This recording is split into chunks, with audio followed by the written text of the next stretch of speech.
তাহলে কি পৃথিবীর নিয়ন্ত্রণ নিতে গিয়ে এক চরম ও ভয়ঙ্কর মহাযুদ্ধের দ্বারপ্রান্তে দাঁড়িয়ে আছে বিশ্ব পরাশক্তিরা? একদিকে মধ্যপ্রাচ্যকে জ্বালিয়ে ছারখার করে দেওয়া ইরান আমেরিকা সংঘাত, আর অন্যদিকে এশিয়া প্রশান্ত মহাসাগরীয় অঞ্চলে চীনকে ঠেকাতে আমেরিকার এক নতুন চাল। ঠিক এই মুহূর্তে বিশ্ব রাজনীতির পর্দার আড়ালে এমন কিছু ঘটছে যা শুনলে আপনার গায়ের লোম দাঁড়িয়ে যাবে।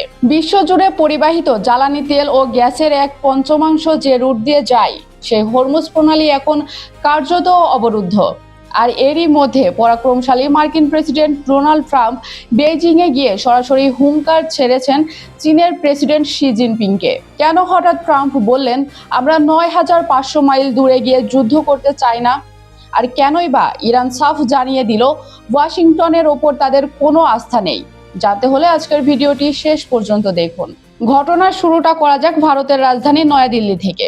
বর্তমানে ব্রিক্স পররাষ্ট্র মন্ত্রীদের সম্মেলনে যোগ দিতে ভারত সফরে রয়েছেন ইরানের পররাষ্ট্রমন্ত্রী আব্বাস আরাকচি। আর সেখানেই শুক্রবার 15ই মে নয়াদিল্লিতে ইরানি দূতাবাসে আয়োজিত এক হাই প্রোফাইল সংবাদ সম্মেলনে আমেরিকার মুখে সরাসরি চুনকালি মেখে দিয়েছেন তিনি। মার্কিন যুক্তরাষ্ট্রের প্রকৃত উদ্দেশ্য নিয়ে তেহরানের মনে তীব্র সংশয় রয়েছে এবং ওয়াশিংটনের ওপর ইরানের কোনো আস্থাই নেই। কিন্তু কেন এই চরম অবিশ্বাস? আরাকচি ফাঁস করেছেন এক চাঞ্চল্যকর তথ্য। গত 13 মাসে মাত্র 2 দফা আলোচনার টেবিল তৈরি হয়েছিল, কিন্তু প্রতিবারই কি ঘটছে জানেন? প্রতিবারই ইরানের ওপর বিমান হামলা চালিয়ে আলোচনা থামিয়ে দিয়েছে মার্কিন যুক্তরাষ্ট্র ও ইসরায়েল। গত সপ্তাহেও পাকিস্তানের মধ্যস্থতায় দুই দেশের মধ্যে যে যুদ্ধ বন্ধের আলোচনা চলছিল, তা মার্কিন সাংঘর্ষিক বার্তার কারণে সাময়িকভাবে স্থগিত হয়ে গেছে। আরাকচি হুঁশিয়ারি দিয়ে বলেছেন, ডিপ্লোম্যাটিক বা কূটনৈতিক সমাধানের সুযোগ দিতেই ইরান এখন পর্যন্ত যুদ্ধবিরতি বজায় রাখলেও প্রয়োজন হলে তারা আবারও সরাসরি যুদ্ধে ঝাঁপিয়ে পড়তে পুরোপুরি প্রস্তুত। এই মুহূর্তে বিশ্ব অর্থনীতির সবচেয়ে বড় শ্বাসরুদ্ধকর পয়েন্টের নাম হরমুজ প্রণালী। গত ফেব্রুয়ারিতে যখন ইরানের ওপর মার্কিন ও ইসরায়েলি হামলা শুরু হয়, তখন ইরান এক চরম সিদ্ধান্ত নেয়। বৈশ্বিক জ্বালানি তেল ও গ্যাসের 20% বা 1/5 পরিবহনের মূল রুট এই হরমুজ প্রণালীতে নৌযান চলাচল প্রায় বন্ধ করে দেয় তারা।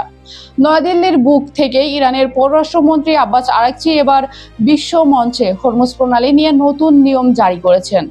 তিনি সাফ জানিয়ে দিয়েছেন, যেসব দেশ ইরানের সঙ্গে সরাসরি যুদ্ধে লিপ্ত নয়, কেবল তারাই এই প্রণালী দিয়ে চলাচল করতে পারবে। তবে একটি বড় শর্ত আছে, আর তা হলো এর জন্য অবশ্যই ইরানের নৌবাহিনীর সঙ্গে প্রয়োজনীয় সমন্বয় করতে হবে। অর্থাৎ পারস্য উপসাগরের চাবিকাঠি এখন পুরোপুরি ইরানের হাতে। সামাজিক যোগাযোগ মাধ্যম এক্সে দেওয়া এক পোস্টে আরাকচি জানিয়েছেন, ভারতের পররাষ্ট্রমন্ত্রী এস জয়শঙ্করের সঙ্গে বৈঠকেও তিনি আশ্বস্ত করেছেন যে হরমুজ প্রণালীর নিরাপত্তার রক্ষক হিসেবে ইরান সব সময় তার ঐতিহাসিক দায়িত্ব পালন করবে। ঠিক যখন আরাকচি নয়াদিল্লিতে বসে আমেরিকার ওপর ক্ষোভ উগরে দিচ্ছেন, তার ঠিক কয়েক ঘন্টা আগে বেইজিংয়ে বসেছিলেন বিশ্ব রাজনীতির সবচেয়ে বড় দুই মোড়লের বৈঠক। মার্কিন প্রেসিডেন্ট ডোনাল্ড ট্রাম্প বেইজিং সফরে গিয়ে চীনের প্রেসিডেন্ট শি জিনপিংকে এক কড়া বার্তা দেন। ট্রাম্প সরাসরি বলেন, ইরানের প্রতি আমেরিকার ধৈর্যের বাঁধ এবার ভেঙে যাচ্ছে। তেহরানকে দ্রুত হরমুজ প্রণালী খুলে দিতে হবে। কিন্তু বেইজিংয়ের এই মধ্যস্থতা নিয়ে ইরান কি ভাবছে? আরাকচি জানিয়েছেন, চীনের সঙ্গে ইরানের কৌশলগত ও অত্যন্ত চমৎকার সম্পর্ক রয়েছে। চীনের উদ্দেশ্য ভালো এবং কূটনীতিতেও সহায়তা করতে বেইজিংয়ের যে কোনো ইতিবাচক উদ্যোগকে ইরান স্বাগত জানায়। তারা আশা করছেন আলোচনার অগ্রগতির মাধ্যমে হরমুজ প্রণালী পুরোপুরি নিরাপদ হবে এবং দ্রুত নৌযান চলাচল স্বাভাবিক হবে। তবে চীন কিন্তু ট্রাম্পকে ছেড়ে কথা বলেনি। চীনা রাষ্ট্রীয় গণমাধ্যমের তথ্য অনুযায়ী বৈঠকে শি জিনপিং মার্কিন প্রেসিডেন্টকে চরম সতর্ক বার্তা দিয়ে বলেছেন, তাইওয়ান প্রশ্নটি চীন যুক্তরাষ্ট্র সম্পর্কের সবচেয়ে গুরুত্বপূর্ণ এবং সংবেদনশীল বিষয়। এটি যদি ভুলভাবে পরিচালিত হয়, তবে দুই দেশ সরাসরি এক ভয়ঙ্কর সামরিক সংঘর্ষে জড়িয়ে পড়তে পারে। চীন সফর শেষ করে শুক্রবার 15ই মে ফক্স নিউজকে এক এক্সক্লুসিভ সাক্ষাৎকার দেন ডোনাল্ড ট্রাম্প। আর সেখানেই তিনি তাইওয়ান ইস্যুতে এমন কথা বললেন যা পুরোপুরি এশিয়ার ভূ রাজনীতিকে ওলটপালট করে দিয়েছে। ট্রাম্প সাফ বলে দিয়েছেন, আমি চাই না কেউ স্বাধীনতার পথে যাক। অর্থাৎ ট্রাম্প স্পষ্ট করে দিলেন যে মার্কিন যুক্তরাষ্ট্র তাইওয়ানের আনুষ্ঠানিক স্বাধীনতাকে মোটেও সমর্থন করে না এবং তারা এক চীন নীতি বা ওয়ান চায়না পলিসি অনুসারী।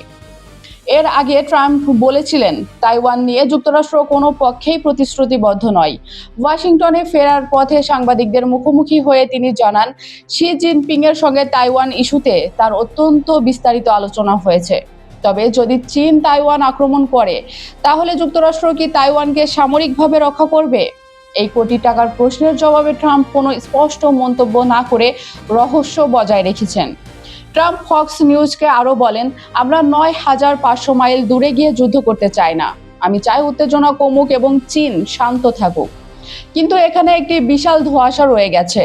একদিকে আমেরিকা বলছে তারা স্বাধীনতার পক্ষে নয়, অন্যদিকে দীর্ঘদিন ধরে তারা তাইওয়ানকে বিপুল সামরিক সহায়তা দিয়ে আসছে।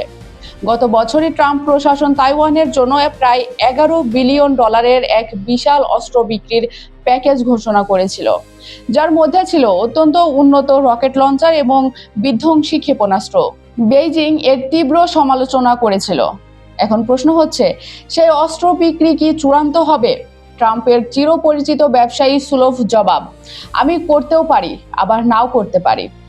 এদিকে তাইওয়ানের অধিকাংশ মানুষ কিন্তু চীনের সঙ্গে একীভূত হতে চায় না, আবার আনুষ্ঠানিক স্বাধীনতা ঘোষণা করে যুদ্ধও ডেকে আনতে চায় না। তারা বর্তমান পরিস্থিতি বজায় রাখার পক্ষেই।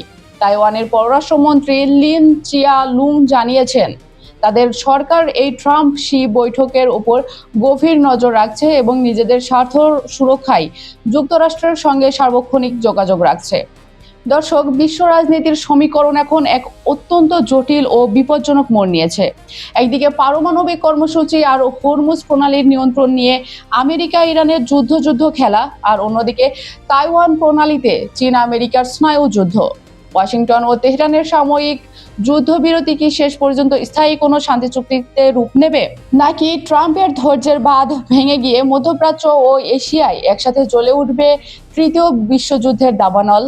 কি মনে হয় আপনার? ট্রাম্পের এই নতুন নীতি কি বিশ্বকে শান্ত করবে, নাকি যুদ্ধের আগুন আরো উস্কে দেবে? আপনার মূল্যবান মতামত নিচে কমেন্ট করে জানান। বিশ্ব আলোচনার নিউজের অনুষ্ঠানটি আপনার পৃথিবীর কোন প্রান্ত থেকে দেখছেন, কমেন্টে জানান। Bangladesh, Bharat, Pakistan, America, Europe, Ukraine, Brazil, Argentina, Africa, Saudi Arab, Kuwait, Dubai, মধ্যপ্রাচ্য, যেখান থেকেই দেখুন না কেন, আমরা আপনার মতামত শুনতে চাই। ভিডিওটি ভালো লাগলে অবশ্যই একটি লাইক দিন, বন্ধুদের সাথে শেয়ার করুন এবং আন্তর্জাতিক ভূ রাজনীতির এমন সব পর্দার পেছনের খবর নিয়মিত আপডেট পেতে আমাদের চ্যানেলটি এখনই সাবস্ক্রাইব করে বেল আইকনটি ক্লিক করে রাখুন। দেখা হচ্ছে পরের ভিডিওতে। ধন্যবাদ।